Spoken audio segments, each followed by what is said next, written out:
Behind the gates of a perfect home lived a father who mistook control for love. Martin believed discipline could protect his daughter, but his rules became chains that strangled her freedom.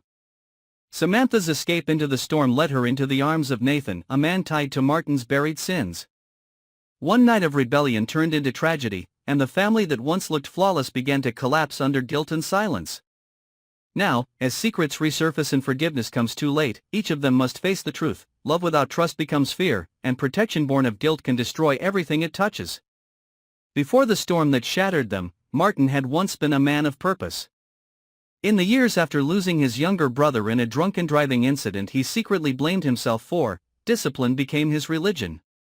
Rules gave him shape, control gave him comfort. When Samantha was born, fragile and quiet, he built a world of schedules, surveillance cameras, and curfews to keep danger out. Yet danger, he would learn too late, had always lived inside his fear. June was once his confidant, the one who believed that love could be gentler than the world that scarred them. But she left when his obsession with control turned affection into interrogation.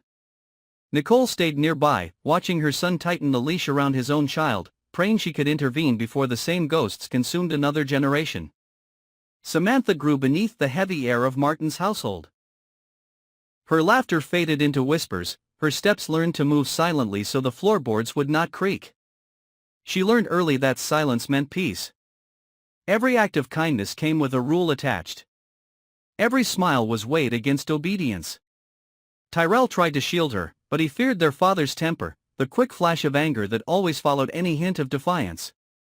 When he failed to protect her, he buried his shame in work, pretending not to notice the way she looked out the window at night as if freedom were a living thing just beyond the gate. Years later, the past returned wearing another face. Nathan appeared during a charity event, charming, articulate, and strangely familiar. He spoke of redemption, of wanting to understand Martin's success in community reform programs. No one knew that Nathan had once been connected to Kenny, the man who died under mysterious circumstances years before, a case that Martin quietly influenced to disappear. Nathan carried the bitterness of that loss like poison. He saw Samantha as the perfect key to reopen an old wound. With calculated patience, he offered her what she had never known, the illusion of trust, the taste of independence. The night Samantha left home, the sky split open in thunder. She carried no luggage, only a small notebook filled with poems she never dared to read aloud. Her leaving was not rebellion, it was survival. Martin sensed it the moment he woke from uneasy sleep to an empty hallway and a half-open door. But by then, she was already gone, driving toward the storm that mirrored her own turmoil. Tyrell, knowing her plan but too afraid to intervene, sat on the edge of his bed listening to the rain hit the roof, each drop a reminder of his cowardice. Nathan waited where he knew she would arrive, a forgotten motel outside the city, the kind of place where broken promises hid behind neon lights. At first, Samantha felt free, the air tasted of possibility. But the warmth faded when she noticed the photographs on Nathan's table, images of her father with police files spread beneath them. In that instant she understood she was not running toward safety but into a trap built from someone else's pain. When she tried to leave, Nathan's anger surfaced, raw and familiar, echoing the same dominance she fled. In the chaos, headlights cut through rain, brakes screamed, and metal folded like paper. The world went silent. Martin found out hours later through a phone call that ended with his own reflection in the dark window, unable to breathe.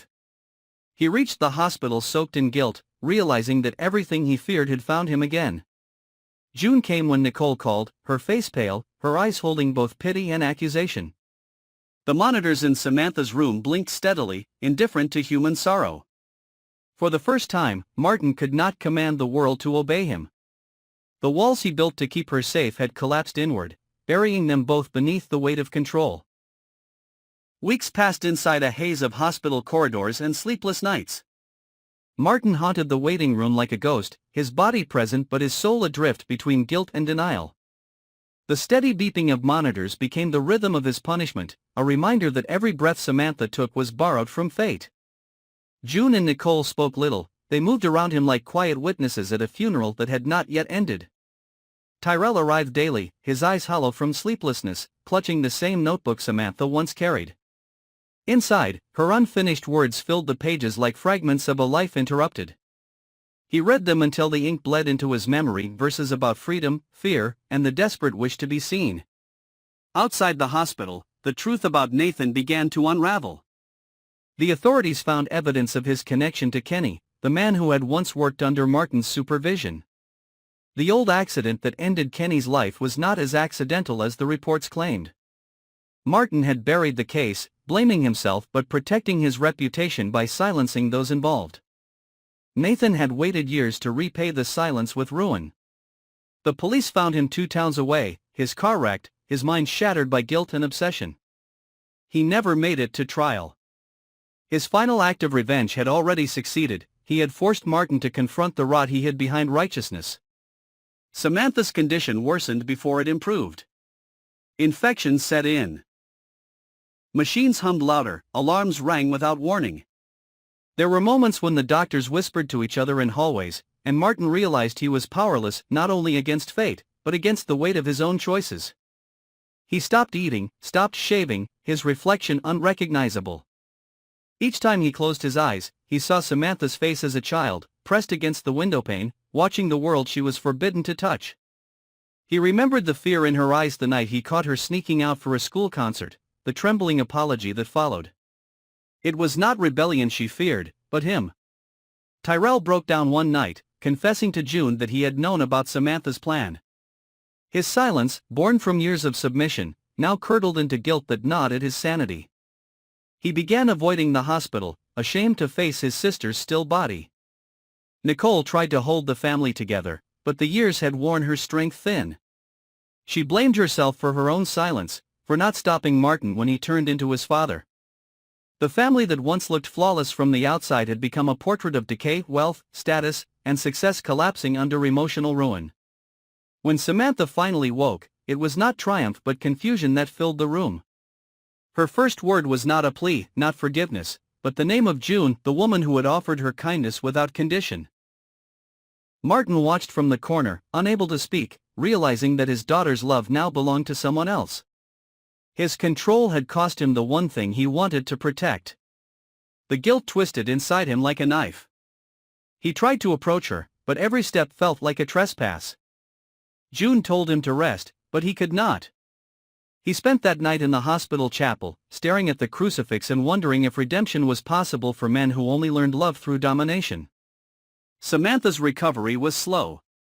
She learned to walk again, her hands trembling from trauma, her body scarred but her spirit quietly rebuilding. Martin tried to atone by being present, by listening, but his presence only reminded her of the cage she escaped. The silence between them was colder than ever. Tyrell eventually returned, seeking forgiveness, yet their bond had changed too. He confessed his complicity, and Samantha wept not for betrayal but for the burden they shared. In his attempt to keep peace, he had preserved their prison. As months passed, the family drifted apart under the guise of healing. Nicole moved to live with June, finding solace in distance. Tyrell accepted a position teaching troubled youth, hoping to break the cycle before it began anew. Samantha left for college, carrying the scars of both the accident and the years of emotional captivity. Martin stayed behind in the house that now echoed with absence. The rooms once filled with order and control became shrines of regret.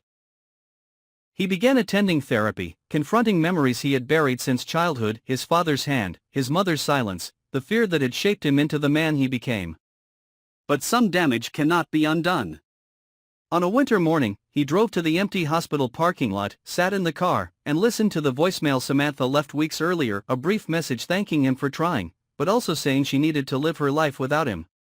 The wind outside howled against the windshield, and for a long moment, he understood the weight of freedom, the kind that arrives too late. By spring, Samantha published her first essay titled The House of Quiet, a haunting reflection on the thin line between love and control. Critics praised its honesty, readers found healing in her pain. Martin read it alone in his dimly lit study, tears blurring the words. In every sentence, he found himself, the shadow behind every rule, the fear behind every promise. When he looked up, the house was silent, but for the first time, he did not try to fill it. He let the silence stand as his punishment and his peace. The story ended where it began, inside the gates of a home meant to protect, now stripped of illusion. Samantha had survived, but innocence had not. Tyrell lived with purpose, yet carried invisible scars. June and Nicole became the quiet architects of compassion, teaching that love must bend or it will break. And Martin, once the patriarch of control, remained alone with the truth that destroyed him, that love, when imprisoned, becomes the cruelest form of fear. Months turned into years, yet the scars refused to fade. Samantha walked through her new city like someone reborn, but every reflection on glass reminded her of who she used to be. The world admired her strength, the way she turned pain into purpose, but only she knew how fragile that strength truly was. Each applause at a university reading felt hollow, each question about her essay The House of Quiet pulled her closer to memories she longed to forget. She smiled for strangers, then cried alone in the stillness of night, haunted by the echo of tires screeching in the rain. Tyrell visited sometimes, bringing stories of the youth he mentored. He told her how some of them reminded him of her, wide-eyed, silent, searching for freedom inside homes that called themselves safe. He never mentioned Martin, though his absence hung between them like a shadow. They both knew he was still in the old house, alone with regret. It was easier to let silence hold the things they couldn't bear to say.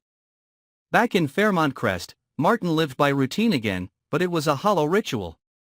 He woke at dawn, brewed black coffee, and sat in the study reading his daughter's words over and over.